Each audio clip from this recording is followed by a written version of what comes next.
Hi masters, hi friends. ముందుగా అందరికీ నా యొక్క హృదయపూర్వక నమస్కారాలు తెలియజేస్తున్నాను. స్వాధ్యాయం బుక్ రీడింగ్లో భాగంగా సుందరకాండ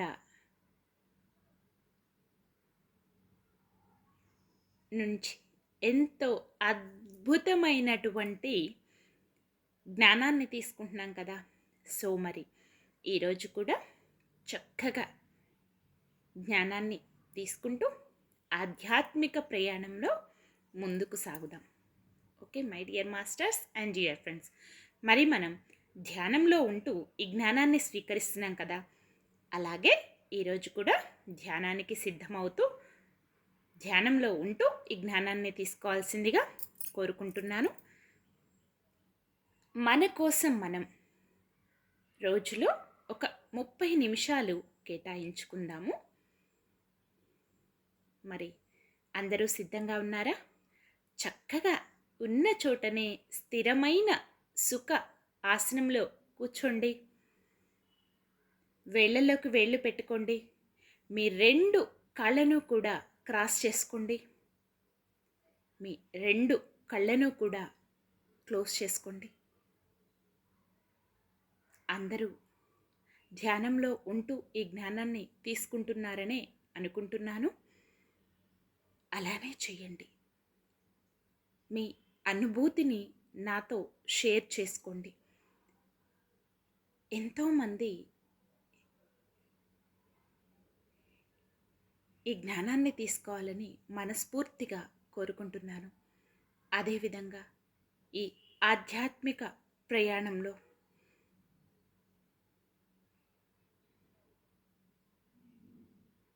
ముందుకు సాగాలని కోరుకుంటున్నాను.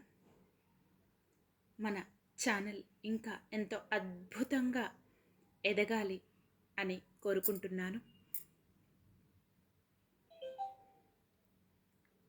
నచ్చితే కనుక తప్పకుండా like, share, subscribe and comment please. Okay, చక్కగా దీర్ఘ శ్వాసని తీసుకోండి. నిదానంగా శ్వాసని బయటికి వదిలివేయండి. మరొక్కసారి దీర్ఘ శ్వాసని తీసుకోండి. నిదానంగా శ్వాసని బయటికి వదిలివేయండి. ఇంకొక్కసారి దీర్ఘ శ్వాసని తీసుకోండి. నిదానంగా శ్వాసని బయటికి వదిలివేయండి.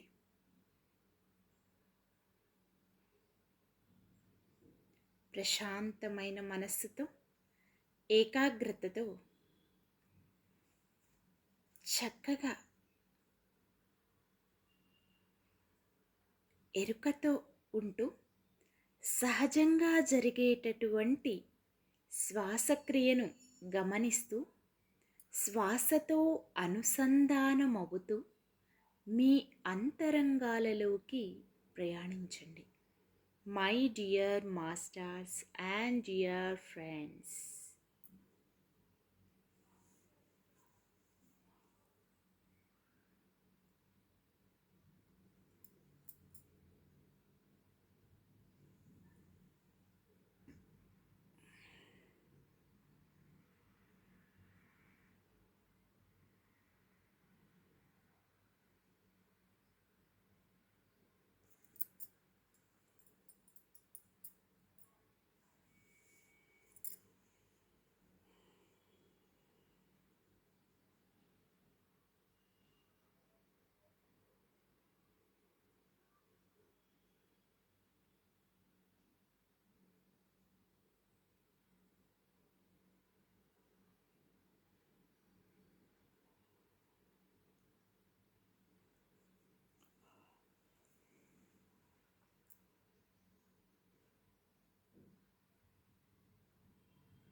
Okay my dear masters and dear friends, చక్కగా ధ్యాన స్థితిలో ఉండండి. ధ్యానం నుంచి ఎవరూ బయటికి రాకండి. చక్కగా ధ్యానంలో ఉంటూ ఈ జ్ఞానాన్ని స్వీకరించవలసిందిగా కోరుకుంటూ సెక్షన్ని స్టార్ట్ చేస్తున్నాను. ఓం అహం ఆంజనేయాయ నమః. 86వ సర్గము. సింసుప వృక్షము క్రిందనున్న సీతమ్మ దగ్గరికేగి హనుమ, దేవి, నా యోగాన నీవు సురక్షితముగా ఉన్నావు అన్నాడు. సీతమ్మ తిరిగి వెళ్ళటానికి సిద్ధమైన హనుమాన్ను మరల మరల చూస్తూ భర్త యందు భక్తితో ఇలాగన్నది.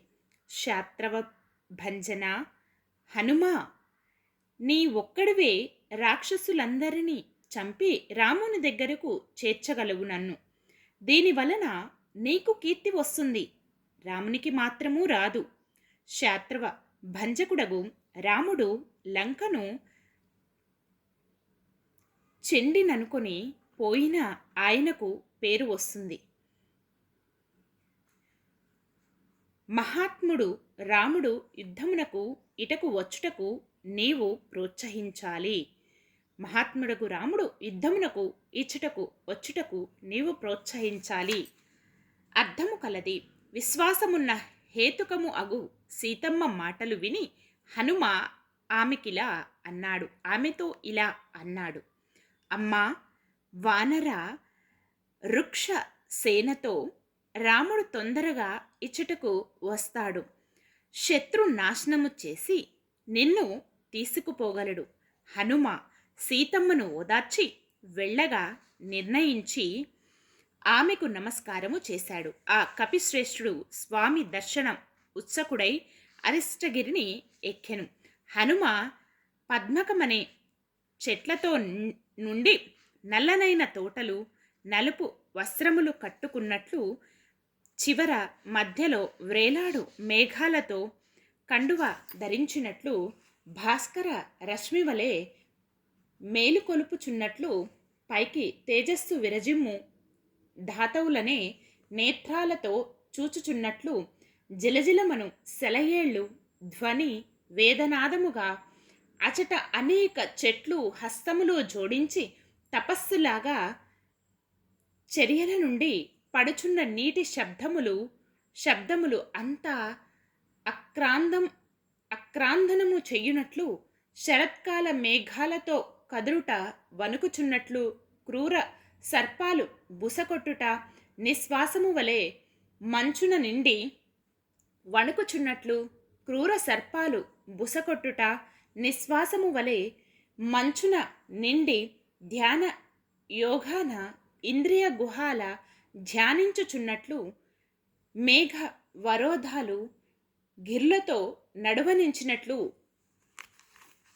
మేఘాలకు తగులుతున్నట్లు, శిఖరాలు గగనాన శరీరము విరుచులాగు అనేక విధాలుగా ఉన్న గుహాలతో అందగిస్తూ, మద్ది, తాడి, అశ్వకర్ణ వెదుర్లతో అలంకరింపబడినది, నానావిధ మృగాలతోనున్నది, ధాతువులు స్రవించు అలంకారము గలది, అనేక నీటి పారుదల గలది, అనేక శిల్లతో నొప్పినది, మహర్షులు, యక్షులు, గంధర్వ కిన్నెరులు సర్పాలతోనున్నది, లతలు చెట్లగలది, సింహాలతో గుహాలున్నది, పులులున్నది, కందమూలాలు ఫలాలతోనున్నది. రామదర్శనము చెయ్యాలని తొందరతోనున్న హనుమ ఆ పర్వతము నెక్కెను. అందమగు కొండ చర్యలలో నున్న శిలలపైకి హనుమ ఎక్కి కాళ్లతో త్రొక్కగా అది కన్న కఠోర ధ్వనితో పిండై క్రిందకు పడింది. హనుమ దాని పైనెక్కి దక్షిణ సాగరము ఒడ్డు నుండి ఉత్తర తీరానికి వెళ్ళటానికి శరీరాన్ని పెంచాడు. హనుమ ఆ పర్వతము నుండి సాగరములో గల చేపలను, పాములను చూచెను. వాయుకుమారుడు హనుమ వాయుదేవునిలాగా దక్షిణము నుండి ఉత్తరమునకు ప్రయాణించాడు. హనుమ అరిష్ట పర్వతాన్ని నొక్కగా శిఖరాలు కదిలాయి. చెట్లు పడిపోతుండగా పాతాళము వరకు ఉన్నదిగా అక్కడ ప్రాణులు రోదన ధ్వని గావించాయి. పుష్పించిన చెట్లు హనుమ తొడల గాలికి పీడింపబడి వజ్రాయుధానికి కొండల వలె నేలకూలాయి. గుహాంతర భాగాల్లో ఉన్న మహాబలము గల సింహాలు హనుమ పాదఘట్టంతో అరుపుల చెలరేగే ఆ శబ్దము గగనాన్ని చీలుస్తూ వినపడింది. భయంకర సింహాల అరుపులచే భయమునందిన విద్యాధార స్త్రీలు తమ వస్త్రాలు జారి చిందరగా నుండు భూషణాలు చిక్కులు వడగా ఆ గిరి నుండి గగనానికి ఎగసేరు. పెద్ద శరీరముతో బలముతో కాంతితో ఎరుపు నాలుకలు గలది గొప్ప విషము గల పాముల తలలు మెడలు విరుగగా చుట్టుకొనెను. కిన్నెర ఉరగ గంధర్వ యక్ష విద్యాధారులు పర్వతమును విడిచి ఆకాశానికి పోయారు. శ్రీమంతమై చెట్లతో శిఖరాలతో అరిష్ట పర్వతము మహాబలము గల హనుమాచే త్రొక్కబడి యోజనాల ఎత్తుగల ఆ పర్వతము భూమితో సమానముగా అయింది. 10 యోజనాల వెడల్పు 30 యోజనాల ఎత్తుగల ఆ పర్వతము భూమితో సమానముగా అయ్యింది. హనుమ కెరటాలతో కొట్టబడ్డ తీరము గల భయంకర సాగరాన్ని దాటటానికి గగనానికి ఎగిరేడు. ఇది వాల్మీకి మహర్షి విరచిత శ్రీమద్ రామాయణమున గల సుందరకాండమునందు 86వ సర్గం. సర్వం హనుమాన్ దర్శనమస్తు. ఓం అహం ఆంజనేయాయ నమః. 87వ సర్గము. చంద్రుడు తెల్ల కలువలుగా, సూర్యుడు నీరు కోడిగా, పుష్య శ్రవణ నక్షత్రాలు కలహంసలుగా, మేఘాలు నాచు తీరాన ఉన్న పచ్చిక ధారిణిగా, పునర్వసు గొప్ప చేపగా, అంగారక గ్రహము గొప్ప మొసలిగా, ఐరావతము లంకగా, స్వాతి హంసవలే గాలి వలన వచ్చిన కెరటాలు వంటి చంద్రకిరణాలు నీరుగా, రకరకాల రంగులతోనున్న వాయువేగాన పెద్ద నావ సముద్రమును దాటినట్లు దాటేడు. శ్రీమాన్ వాయుపుత్రుడు గగనాచారి మహాత్ముడు హనుమ గగనాన్ని కబళించిన వానివలే చంద్రుని కిరణాలు నీరముగా అందముగా ఉన్న సూర్య మండలముతో హరిస్తాడా అన్నట్లు మేఘాలను ఆకర్షిస్తున్న వానివలే హనుమ ప్రయాణించాడు. ఆ మేఘాలు హనుమ కలయిక వల్ల తెల్లగా, ఎర్రగా, నలుపు, పసుపు, ఆకుపచ్చగా ప్రకాశించాయి. హనుమ మేఘములోనికి వెళుతూ మరల వస్తూ కొంత దూరము కనిపించి కొంత కనపడక చంద్రునిలాగా ఉన్నాడు. ఎన్నో విధాల మేఘాల మధ్య నేగుచు తెల్లని వస్త్రము కట్టినట్లు హనుమ కానవచ్చి మరల కనిపించక గగనాన చంద్రుని వలేనున్నాడు. మేఘముల లోనికి మాటి మాటికి పోతూ వస్తూ ఉరుములులాగా ధ్వనిస్తూ హనుమ గగనాన గరుడునిలాగా కనిపించాడు. రాక్షస వీరులను చంపి హనుమ పేరు తెచ్చుకొని లంకా నగరాన్ని దగ్ధము చేసి భయంకర రాక్షస సేనను మడియించి సీతమ్మకు నమస్సులర్పించి సాగరాన్ని దాటుతూ మధ్యలోనికి వచ్చాడు. హనుమ వేగముతో గిరీంద్రుడగు మేనాకుని చేతితో తట్టి అతనికి ఆనందాన్ని కలిగించి బాణము వేగమున పోవసాగెను. కొంత దూరము పోయిన హనుమ మేఘముల ఎంతో ఎత్తుగల మహేంద్రగిరిని తిలకించి ఆనందమున సింహనాదము చేశాడు. ఆ ధ్వనిని హనుమ గావింపగా అది దశ దిశలను పూరించింది.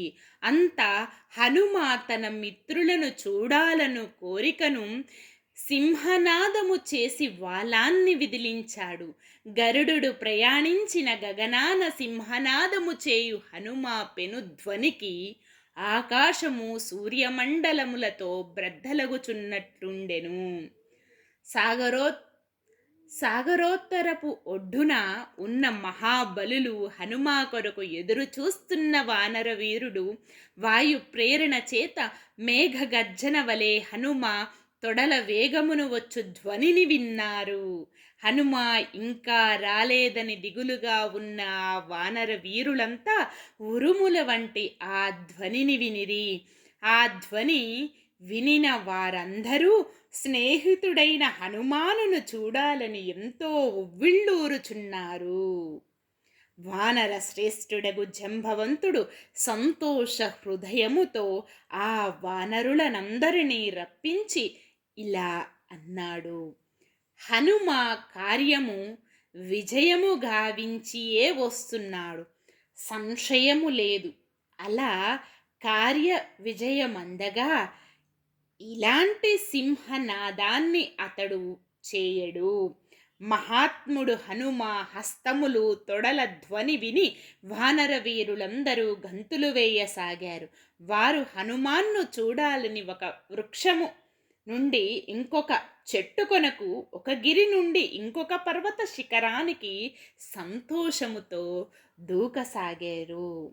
అలా సంతోషించి చెట్లు చివరకు ప్రాకి కొమ్మలపై కూర్చొండి హనుమాకు స్వాగతమిస్తున్నట్లు పెద్ద కొమ్మలను కదిలించారు.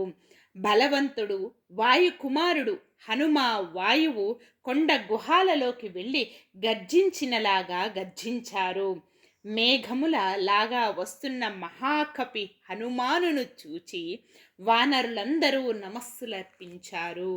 వేగవంతుడు మహాగిరి వలెనున్నవాడు హనుమ మహావృక్ష వృతమైన మహేంద్ర పర్వతముపై హనుమ దిగాడు. తన మిత్రులను చూడాలని సంతోషముతో అందముగా సెలయేళ్లతో ప్రవహిస్తున్న ఆ గిరి శిఖరాన రెక్కలు విరిగిపోయిన మహాపర్వతము వలె హనుమ గగనము నుండి దిగాడు. హనుమ వచ్చాడని వానర పుంగవులు మహాత్ముడుగు అతనిని చుట్టుముట్టారు. హనుమాన్ను చుట్టి వారు మహా సంతసమందారు. వారి ముఖాల్లో సంతోషము వెల్లివిరిసింది. క్షేమముగా వచ్చిన హనుమాన్ను కందమూలాలు ఫలాలు ఇచ్చి పూజించారు. పెద్దలు వృద్ధులు జంబవంతాది ప్రముఖులకు యువరాజు అంగదునకు హనుమ నమస్కరించాడు. హనుమాన్ను జంబవంతుడు అంగదుడు పూజింప చూశాను సీతమ్మను అని సంక్షిప్తముగా చెప్పాడు. అంగదుడు పూజింప చూశాను సీతమ్మని అని సంక్షిప్తముగా చెప్పాడు. వాలి కుమారుడు అంగదుడు హనుమాన్ను కౌగిట చేర్చి ఆ గిరి దగ్గర కూర్చున్నాడు. ఎంతో సంతోషమున ఆ వానర వీరులతో హనుమ ఇలా అన్నాడు: రావణుని అశోకవనమందు ఘోర రక్కసుల మధ్యనున్న సీతమ్మను కనెను. ఘోర రక్కసుల మధ్యనున్న సీతమ్మను కన్నాను. ఆమె ఏకవేణితో రామ దర్శనానికై తహతహలాడి ఉపవాసాలు చేస్తూ జడలతో మలినాంగిగా కృషిస్తుంది. వానరులందరూ మహాధీమంతురాలైన సీతమ్మను చూశాను అను పలుకులకు సంతోషించాడు. సింహనాదాలు కొందరు, ఏవో ధ్వనులు గావించారు కొందరు, మహాబలముగల వానరులు కిలకిలమని గర్జించారు కొందరు. వానరులందు కొందరు తమ వాలాలను పైకెత్తి సంతోషముతో నేలవేసి కొట్టారు. ఇంకా కొందరు గిరుల శిఖరాల నుండి క్రిందకు గంతి ఏనుగుల్లాగా వచ్చి హనుమాన్ను సృష్టించారు. అలా హనుమ అనగా వానరుల మధ్యలో గల అంగదునిలాగున్నాడు. ఓ వీరా, ఇంత విస్తీర్ణము గల సాగరాన్ని దాటి మరల వచ్చావు. సత్వములో వీర్యములో నీకు సమానులు లేరు. ఏమి స్వభక్తి, ఏమి పరాక్రమము, ఏమి ధైర్యము! రాముని కీర్తి సీతమ్మను దర్శించావు. రాముని సీతా వియోగ శోకము పోగొట్టావు. అంగద జంబవంతులు హనుమంతుని చుట్టి తక్కిన వానరులు పెద్ద రాళ్లపై కూర్చున్నారు. హనుమ సాగర లంక సీతమ్మ రావణుని గూర్చి వినాలని వారందరూ హస్తాలు జోడించి వానరులంతా హనుమాన్ను అడిగారు. శ్రీమాన్ అంగదుడు అమరావతిలో అమరేంద్రుడు అమరులచే సేవింపబడులాగా వానరులతో కూడి ఉన్నాడు. కీర్తిమంతుడు, బుద్ధిమంతుడు, యశముతో శోభిల్లు హనుమ భుజ కీర్తులు గల ఆనందమున కూర్చున్న మహేంద్రగిరి శోభించినది. ఇది వాల్మీకి మహర్షి విరచిత శ్రీమద్రామాయణమున గల సుందరకాండమున 57వ సర్గం. సర్వం హనుమాన్ దర్శనమస్తు. ఓం అహం ఆంజనేయాయ నమః. 78వ సర్గము. మహాబలము గల హనుమంతాది వానర వీరులు మహేంద్రగిరి శిఖరాన కలిసి ఎంతో సంతసమందారు.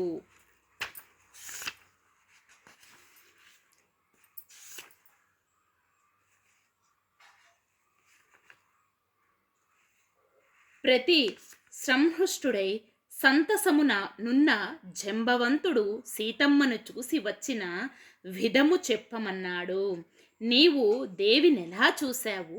ఆమె అక్కడ ఎలా ఉంది? క్రూర కర్ముడు రావణుడామె పట్ల ఎలా వర్తిస్తున్నాడు?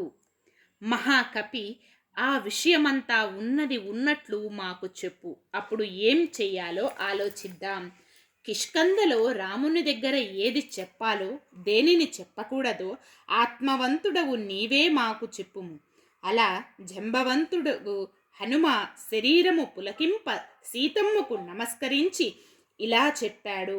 మీరందరూ చూస్తుండగా నేను దక్షిణ సాగర ఒడ్డును చేరాలని మహేంద్ర పర్వతము నుండి గగనానికి ఎగిరాను. నేనెల గగనాన పోవగా స్వర్ణ శిఖరాలతో దివ్యము మనోహరమైన గిరి ఒకటి గొప్ప విఘ్నములాగా నాకు కానవచ్చింది. నా దారి కడ్డముగానున్న ఆ దివ్య సువర్ణ గిరి దగ్గరకు పోయి నేను వెళ్ళటానికి విఘ్నమనుకున్నాను. దానిని బ్రద్దలు కొట్టాలని భావించాను. నా వాలమున దానిని కొట్టాను.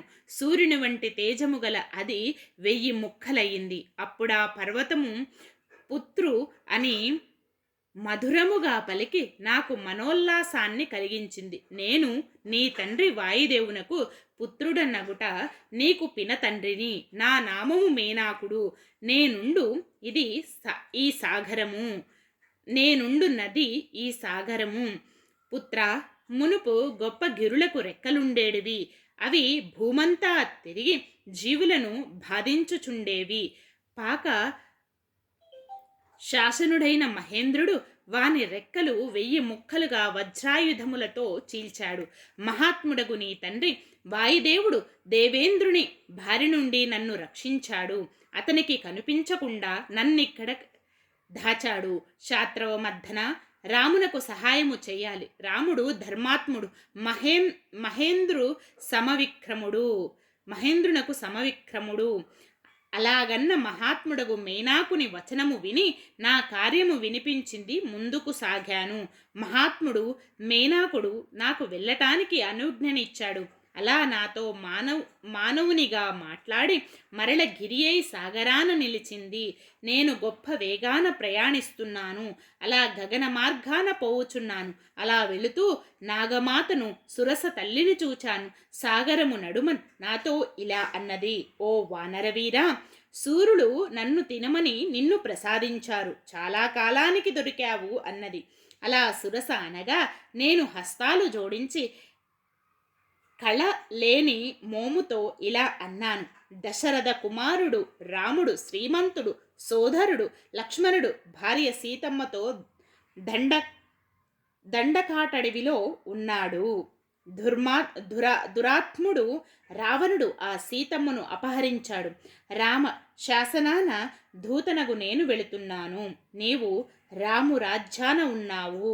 నీవు ఆయనకు సహాయము గావింపుము. సీతమ్మను లంకకు నేగి చూచి ఘనకార్య సాధకుడగు రామునకు విషయము చెప్పి నీకు ఆహారమవుతాను. సత్యముగా చెప్పుతున్నాను. ఇలా అనగా, కామరూపిణి నన్ను తప్పించుకుంటావా? నాకు వరముంది అన్నది. 10 యోజనాలు ఉన్న నా శరీరాన్ని 15 యోజనాలు పెంచాను. నాకు తగినట్లు ఆమె నోరు తెరిచింది. నేనప్పుడు నా శరీరాన్ని చిన్నదిగా చేశాను. అంకుష్ట ప్రమాణుడనయ్యాను.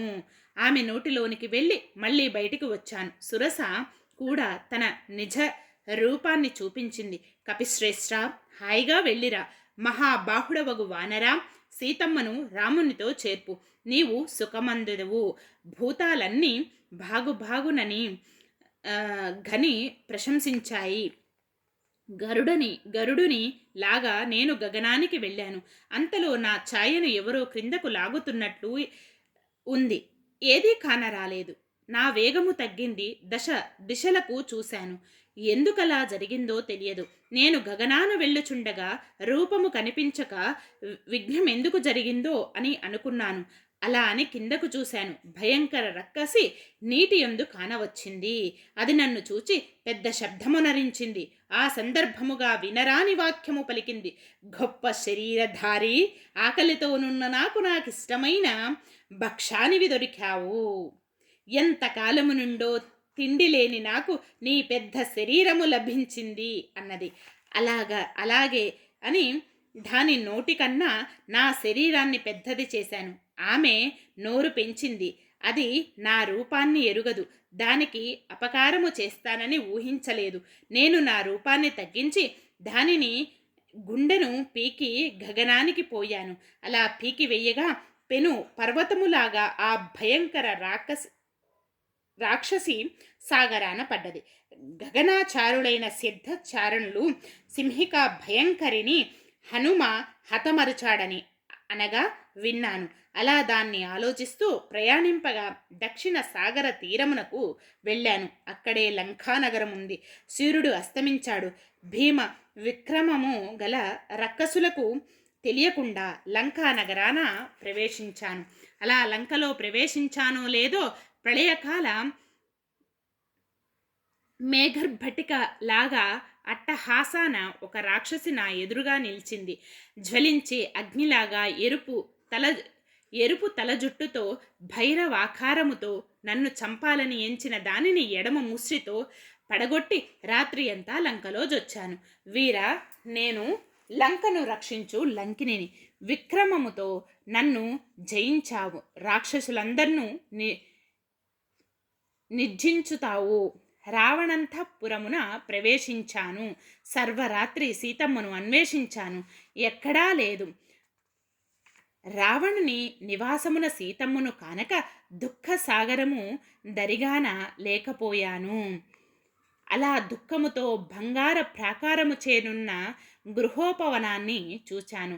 ప్రాకారాన్ని దాటి అనేక వృక్షాలతో ఉద్యానాన్ని తిలకించాను. అశోకవనము మధ్య ఒక శించుపా వృక్షమున్నది.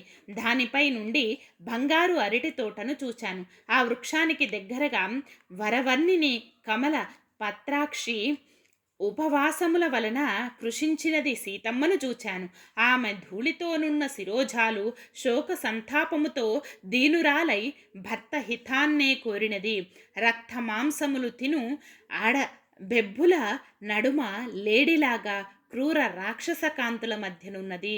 క్రూర రక్కసులు మాటి మాటికి భయము కలిగింప ధీనురాలై ఒక జడతో భర్తనే చింతిస్తూ నేల మీద పడుకొని హేమాంతాన పద్మంలాగా వివర్ణమున రావణుడన్న మండిపడుచు చావునకు సిద్ధముగానున్న ఆమె దగ్గరకు తొందరగానే నేగి చూశాను.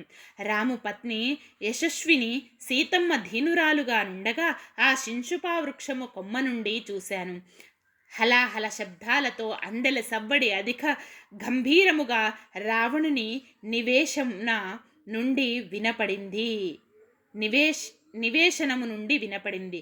కలవరముతో చిన్న రూపాన్ని ధరించి శించుపా వృక్షమున్న పక్షిలాగా ఆకుల చాటున కూర్చున్నాను.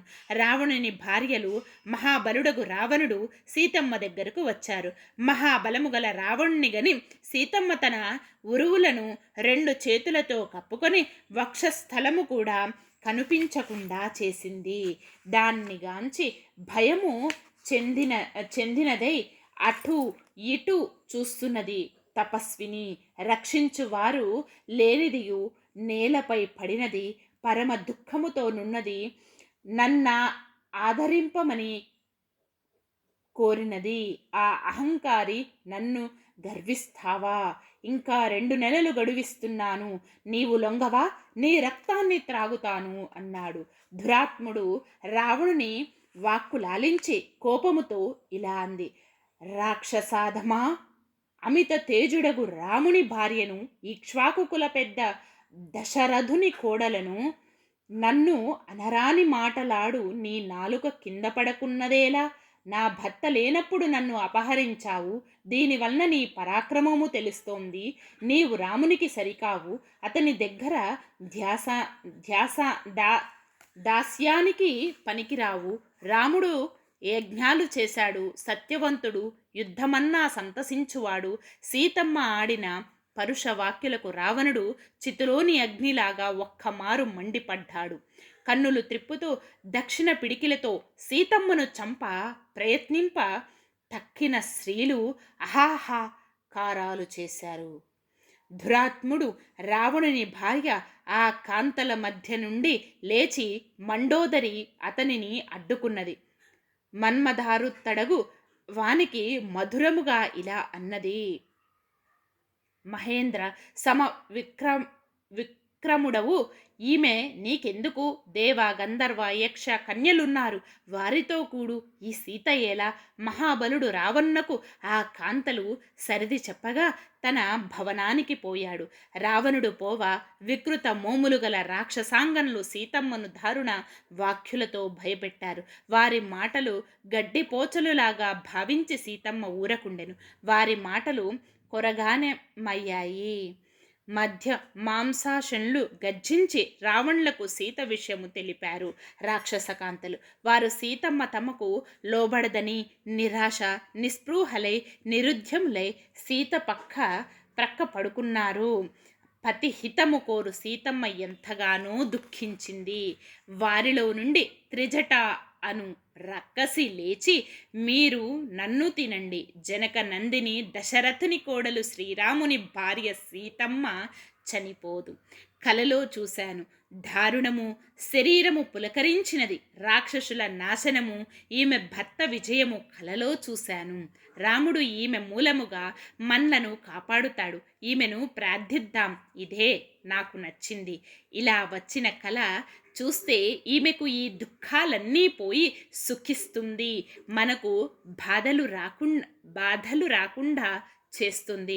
సీతమ్మ తన భర్త మందుదని త్రిజట తెలుపగా స్త్రీ స్వభావమైన సిగ్గునంది ఆ రాక్షసులతో, ఈ త్రిజట వాక్యలు నిజమేనా? మిమ్ము తప్పక రక్షిస్తాను అన్నది. సీతమ్మ దారుణ స్థితిని గాంచి ఎంతో పచించాను. నా మనస్సు వాక్యులమయ్యింది. సీతమ్మతో మాట్లాడాలని అనుకుని ఇక్ష్వాకు వంశకీర్తన చేశాను. రాజర్షులకు ఆనందమైన ఆ మాటలు విని సీతమ్మ కన్నుల నీరు నింపుకొని నాతో ఇలా అంది. వానరవీర, నీవెవరు? ఇక్కడికి ఎలా వచ్చావు? రామునిపై నీకు ప్రీతి ఎందుకు? తెలుపు. ఆ వాక్యులకు నేనిలా అన్నాను. నీ పతి రామునికి భీమ విక్రముడగు మహాబలుడు సుగ్రీవుడు వానర రాజున్నకు అతని సేవకుడను. నా నామము హనుమంతుడు. ఎంతటి గొప్ప కార్యాలైనా తేలికగా చేస్తాను. నీ భర్త రాముడు నీ దగ్గరకు పంపగా వచ్చాను. శ్రీమాన్ రాముడు ఈ ఉంగరాన్ని ఆనవాలుగా నీకిచ్చాడు. నన్నేమి చెయ్యమంటావు? నీవు చేయమన్నట్లు చేస్తాను. రామలక్ష్మణుల దగ్గరకు గోంపోదును. నీకిష్టమైన నా మాట లాలించి జనక నందిని రావణ్ణి చంపి రాముడు నన్ను తోడ్కొని వెళతాడు అన్నది. ఆ అనింతురాలగు పూజానీయ సీతమ్మకు నమస్కరించి, అమ్మ, రాముణ్ణికి ఆనందము కూర్చా ఆనవాలివ్వమ్మా అన్నాను. హనుమ, నీవు ఈ చుడామణిని తీసుకో. మహాబాహుడు రాముడు దీనిని చూచి నిన్ను మెచ్చును అని అద్భుతమైన చుడామణి హనుమానికిచ్చి రామున్నకు చెప్పవలసిన మాటలు చెప్పింది. నేను తొందరగా ఇచ్చటకు రావాలని అమ్మకు నమస్కరించాను. సీతమ్మ మరల ఇలా అన్నది. హనుమా, నీవు నా పరిస్థితి రామునకు తెలుపుము. నా విషయము విని తక్షణమే రామలక్ష్మణులు సుగ్రీవుని తీసుకుని తొందరగా ఇచ్చటకు వచ్చేటట్లు ప్రోత్సాహము చెయ్యి. వారు రాకపోతే నేను 2 మాసాలే బ్రతుకుతాను. రాముడింకా చూడడు. అలా దీనముగా ఆడిన మాటలు విని రావణునిపై కోపము వచ్చింది నాకు. మిగిలిన పని గూర్చి ఆలోచించాను. మహాపర్వతమంతా నా శరీరాన్ని పెంచాను. యుద్ధము కోరగా అశోకవనము నాశనము గావించాను. వికృత ముఖాలతో రాక్షస కాంతలు లేచి వనము విరవటము, అందులో మృగాలు పక్షులు పరుగులెత్తటము చేశారు. పరుగులెత్తటము చూశారు. వారు నన్ను చూచి రావణుని వద్దకు తీసుకువెళ్ళి ఇలా అన్నారు: రాక్షసరాజా, దుర్గమమగు అశోకవనాన్ని నీ బలము తెలియక దురాత్ముడగు వానరుడు భగ్నము చేశాడు. అలా చేసిన ఆ వానరునకు తొందరగా మరణదండన చెయ్యండి. ఆ మాటలకు మహా కోపముతో రావణుడు అజేయుల కింకర నామేధ్యులను నాపైకి పంపాడు. వారు శూలాలు మద్గారలు పట్టుకొని 80,000 మంది కింకర రాక్షసులు రాగా అక్కడే పరిగెతో వారిని చంపాను. వారిలో కొందరు మిగిలిన విషయాన్ని రావణ్ణికి విన్నవించారు. నేను నెల ఆలోచించి అచటగల చైత్ర ప్రసాదము మీదకు వెళ్ళాను. అక్కడ ఉన్న స్తంభముతో వాని రక్షకుల రాక్షసులను వధించాను. లంకకే అలంకారమైన ఆ ప్రసాదాన్ని నాశనము చేశాను. ఘోర రూపాలు గల రాక్షసులతో జంబుమాలిని నా మీదకు పంపాడు రావణుడు. మహాబల సంపన్నుడు రణకోవిదుడు జంబుమాలిని వానితో వచ్చిన వారిని పరిగెతో చంపాను. అది విని రావణుడు మహాబల కాల్బలముతో మంత్రి కుమారులను పంపాడు. వానరులందరూ పరిగెతోనే చంపాను. మంత్రి కుమారులు మన్నింపగా ఐదుగురు సేనానాయకులను నా మీదకు పంపగా వారిని వధించాను. రావణుడు తన కుమారుడు అక్షకుని పంపారు. రణ పండితుడు మందోదారి సుతుడు కత్తిడాలతో గగనానికి ఎగరగా అతని పాదాలు పట్టుకుని 100 మారులు గగనాన్ని తిప్పి భూమిపైకి పడగొట్టి యుద్ధమును చేశాను. వానిని చంపాను.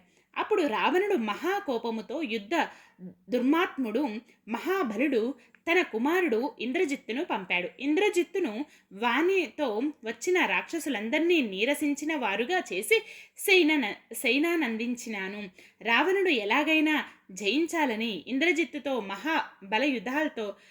బలయుతుల రాక్షసులను పంపాడు. ఆ ఇంద్రజిత్తు ఆలోచించి రాక్షస సేనంతా చంపానని నేను ఓడనని తెలిసి బ్రహ్మాస్త్రముచే నన్ను బంధించాడు. ఆ రక్కసులు నన్ను త్రాళ్లతో కట్టి రావణుని దగ్గరకు తీసుకుపోయారు. దురాత్ముడగు రావణునితో మాట్లాడాను. లంకకెందుకు వచ్చాను, రాక్షసులనెందుకు చంపాను అడిగారు. సీతమ్మ దర్శనానికే వచ్చానని చెప్పాను. నేను వాయుదేవుడి పుత్రుడను, వానరుడను. నా పేరు హనుమంతుడంటారు. రామదూతను, సుగ్రీవుని మంత్రిని. రాముని దూతగా ఇక్కడకు వచ్చాను. మహాతేజుడు సుగ్రీవుడు నీ కుశలమడిగాడు. దురాత్మ కామ సహితము నీకు మంచి చేస్తుందని చెప్పాడు. వృక్ష సమూహాలతోనున్న ఋష్యముఖ పర్వతమునందు రణకోవిదుడగు రాముడు నాతో మైత్రి గావించాడు. ఒక రక్కసుడు నా భార్యను దొంగిలించాడు. నీవు ఆ కార్యములో సహాయము చెయ్యమని నన్ను కోరినాడు. నీవు వాలిని చంపాలని, ఈ సహాయము నీవు చెయ్యాలని నేను కోరాను. వాలి తీసుకొనిన రాజ్యమున సుగ్రీవునితో మహాప్రభువగు రాముడు లక్ష్మణ సహితముగా అగ్నిసాక్షిగా స్నేహము గావించాడు. రాముడు ఒక్క బాణముతో వాలిని కూల్చి సుగ్రీవుని వానర్ని రాజుగా చేశాడు. ధర్మానుసారముగా రాముడు నీ దగ్గరకు నన్ను పంపాడు. వానర వీరుడు నీ రాక్షస సేనను చంపక ముందే సీతమ్మను శ్రీరామునకు సమర్పించుము. పూర్వము దేవతలు కోరగా వారికి సహాయము చేసి విజయముచే కూర్చిన వానరుల సంగతి అందరికీ తెలిసినదే కదా. ఇలా సుగ్రీవుని చెప్పమన్నాడని రావణునితో అన్నాను. అతడు మహాకోపాన నేత్రాలతోనే దహించులాగా నన్ను చూచాడు. దురాత్ముడు క్రూరుడు రావణుడు నా ప్రభావము తెలియక నన్ను చంపమని ఆనతిచ్చాడు. మహామతి రావణ సోదరుడు విభీషణుడు నా కొరకు అన్నను ఈ విధముగా కోరినాడు. రాక్షసరాజా, ఇది మంచి పని కాదు. రాజ్య శాస్త్రమునకు విరుద్ధమీ శాసనము. రాజ్య శాస్త్రమున దూతను చంపటము చెప్పలేదు. దూత తనను పంపిన వారి హితమునే మాట్లాడుతాడు. అతుల విక్రమ దూత గొప్ప అపరాధము చేసిన శరీర విరూపము చెయ్యాలి, కానీ చంపటము మంచిది కాదు. విభీషణుడిలా అనగా ఈ వానరుని వాలము కాల్చండని రాక్షసుల ఆజ్ఞ రాక్షసులకు ఆజ్ఞనిచ్చాడు రావణుడు. అలా రాజాజ్ఞతో రాక్షసులు నా వాలానికి జనపనార, చిరిగిన గుడ్డలు చుట్టి నన్ను పిడికెళ్లతో కర్రలతో కొడుతూ త్రాళ్లతో కట్టి నా వాలానికి నిప్పు పెట్టారు.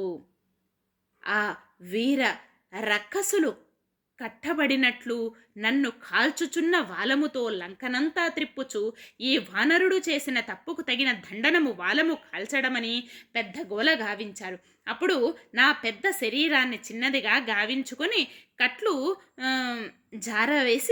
జారచేసి మరల పెను శరీరాన్ని దాల్చి ఇనుప గడియను పట్టుకొని రాక్షసులను చంపి లంకానగర ద్వారముపైకి ఎగిరాను. జ్వాలలతో కాలు నా వాలముతో మేడలు, మిద్దెలు, గోపురాలు గల లంకానగరమంతా ఎరుపు లేక ప్రళయాగ్నిలాగా దహించాను. లంకంతా కాలింది, బూడిదయ్యింది. సీతమ్మ కూడా కాలిపోయిందేమోనని అనుకున్నాను. లంకంతా బూడిదయ్యింది. ఇంకా సీతమ్మ ఎలా బ్రతుకుతుంది అని చింతించాను. రాముని మహాకార్యము అలా నిష్ఫలము చేశాను అని దుఃఖించాను. చారణులు ఆ సమయాన సీతమ్మ కాలలేదను అద్భుత వాక్కులాలించాను. అద్భుతముగా చారును లాడిన మాట లాలించి సీతమ్మ కాలలేదని భావించాను. శుభ శకునాలతో ఆనందించాను. తోక కాలుచున్నా నన్ను అగ్ని దహింపలేదు. నా హృదయము శాంతిగానుంది. వాయువు సుగంధముతో వీచింది. శుభ శకునాలు, సఫల కారణాలు, ఋషి వాక్యాలతో సంతోష మనస్కుడనయ్యాను. సీతమ్మకు ఆపద లేదని ఆమెను మరల దర్శించి ఆమె నుండి సెలవు తీసుకున్నాను. అరిష్ట పర్వతము దగ్గరికేగి మిమ్ము దర్శించాలని తిరుగు ప్రయాణమునకు ఎగిరాను. వాయువు, చంద్రుడు, సూర్యుడు, సిద్ధులు, గంధర్వులు సంచరించు గగన మార్గాన గడిచి ఇలా మిమ్ము చూడగలిగాను. రామ ప్రభావము, మీ తేజము మూలాన సుగ్రీవ కార్యార్థము నేను నా పనిని నిర్వర్తించాను. నేనిక్కడ నుండి లంకకు వెళ్ళి అక్కడ సర్వకార్యాలు మరల తిరిగి వచ్చిన విషయము ఉన్నది ఉన్నట్లు చెప్పాను. నేనింకా చెయ్యలేని అదంతా చెయ్యాలి అని హనుమ వానర ముఖ్యులకు తెలిపాడు. ఇది వాల్మీకి మహర్షి విరచిత శ్రీమద్ రామాయణమున సుందరకాండ ఎందలి 78వ సర్గం. సర్వం హనుమాన్ దర్శనమస్తు. ఓం అహం ఆంజనేయాయ నమః. Okay my dear friends and dear masters, మరి ఈరోజు ఇదండి మన తెలుసుకున్నటువంటి జ్ఞానం. మరి సెక్షన్ని క్లోజ్ చేసుకునే ముందు చక్కగా ఆఖరి నిమిషం ధ్యానం, ఎరుకతో శ్వాసని గమనిస్తూ ధ్యానం కంటిన్యూ చేయండి. ఆఖరి నిమిషం చాలా చాలా ముఖ్యమైనది. ఇప్పటి వరకు మనం విన్న జ్ఞానాన్నంతా కూడా మనలో సంపూర్ణంగా నింపుకోవటం కోసం ఆఖరి నిమిషం ధ్యానం.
Okay my dear friends and dear masters, ధ్యానం కంటిన్యూ చేసేవాళ్ళు చేయండి. మిగిలిన వాళ్ళందరూ కూడా నిదానంగా సహజ స్థితికి వస్తూ మీ రెండు చేతులను విడతీయండి.